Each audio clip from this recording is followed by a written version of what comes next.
はご覧のスポンサーの提供でお送りします。 Hey everyone, Kakarot 197 again. This time with a two-parter on piloting support systems. Originally, I was going to make just one video, but the history of the exam system and associated machines alone turned out to be too much to cram into one video along with all of the other systems. So in this first video, we'll be having a look at the complete history of the exam system. Warning, because of the nature of this video, it does contain spoilers for the Blue Destiny story. While most of the Principality of Zeon seemed to be in favor of new types, especially when it came to the military, this wasn't the case for everyone. One such person was Dr. Clust Moses. As an old type himself, he was afraid that eventually new types would rule over old types, so he set out to create a system that would allow old types to perform on par with them. However, this would be easier said than done, and ironically enough, a new type would be required to help with the creation of this system. He managed to recruit Marion Welch from the Zeon New Type Research Center, the Flanagan Institute, under the guise that he was conducting research that would help end the war. She was more than happy to help with Dr. Clust's seemingly noble goal, but his deceit would cost her dearly. During the early development of the system, an accident occurred that trapped her soul in the system. Whether this was truly an unfortunate accident or deliberately planned by Clust is unknown, but it turned out to be exactly what was needed for the exam system to perform its intended tasks. While it's easy to think that exam-equipped units have a higher performance, just because of the exam system, this wasn't necessarily so. The system increases the senses of the pilot to new type levels, allowing for much faster reaction times, allowing the pilot to push the machine to the limit. However, this would come at a price. Because the machine mainly relied on Marion's trapped soul, it was highly unpredictable and also prone to going berserk. While active, the optical sensors of the mobile suit were turned crimson red, and some sources also show a crimson haze being emitted from the mobile suit.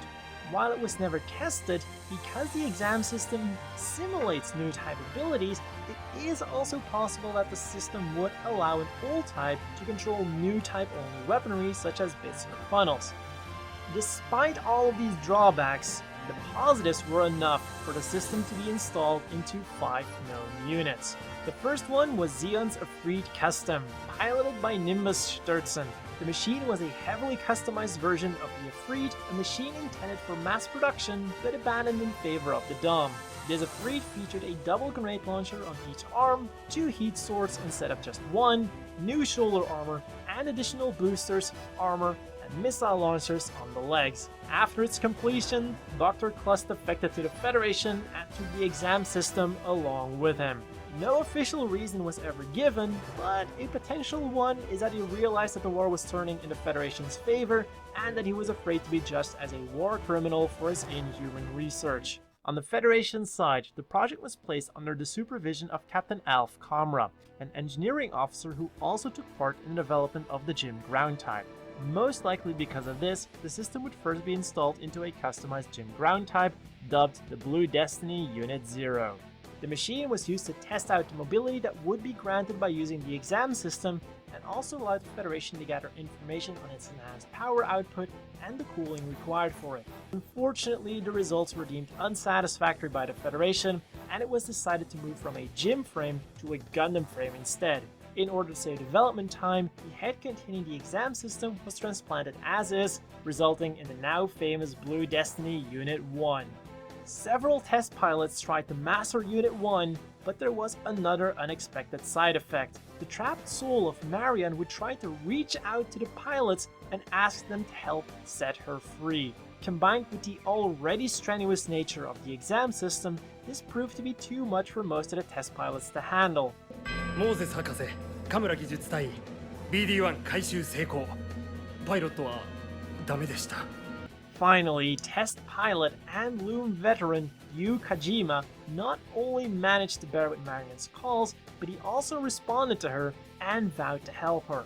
In order to save her, Yu had to destroy all of the exam systems, meaning that he would have to take out the Afreed Custom with Unit 1, the latter being affectionately referred to as Blue.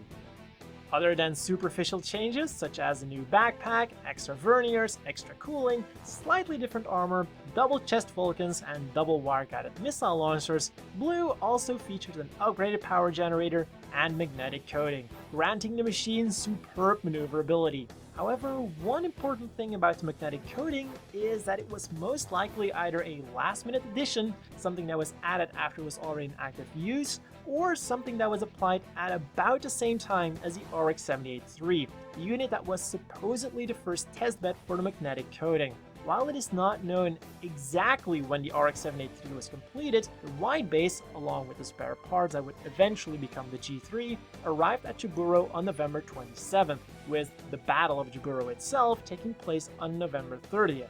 Whereas Unit 1 reportedly began field operations around December 10th, leaving very little, or maybe even no time, between the G3's magnetic coating test and the deployment of Unit 1. Over its service life, the exam system would receive one upgrade in the form of a limiter developed by Alf Kamara. This would reduce the system's effectiveness, but also reduce the chances of the machine going berserk.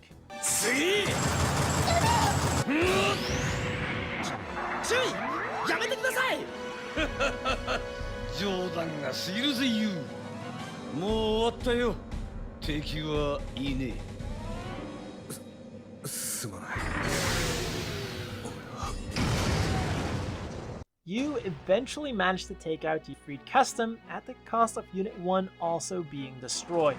Unfortunately for Marion, 2 more Blue Destiny units were completed.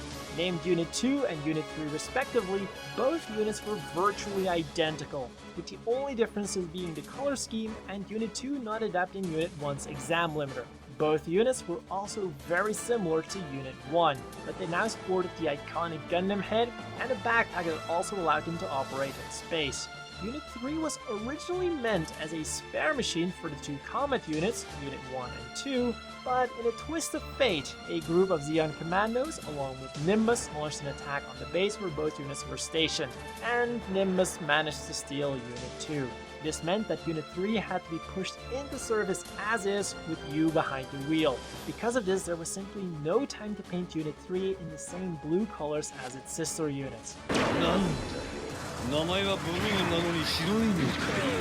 During the assault, Nimbus also accomplished his other goal, killing Dr. Klust, preventing him from making any more exam systems. While it might sound like he was trying to help Marion, this couldn't be further from the truth. His reasons were purely that he believed that he was the only one worthy of using the exam system. Again, you and Nimbus would have a 1 versus 1 face-off. This time in space, and this time only you survived. With both Units 2 and 3 destroyed, you drifted in space. He was picked up by his team and safely made it back to his mothership. As for Marion, there are 2 endings. Most media, including the original game, have her awakened from her coma, but in some renditions of the Blue Destiny story, saving her soul simply meant that she could finally move on to the afterlife.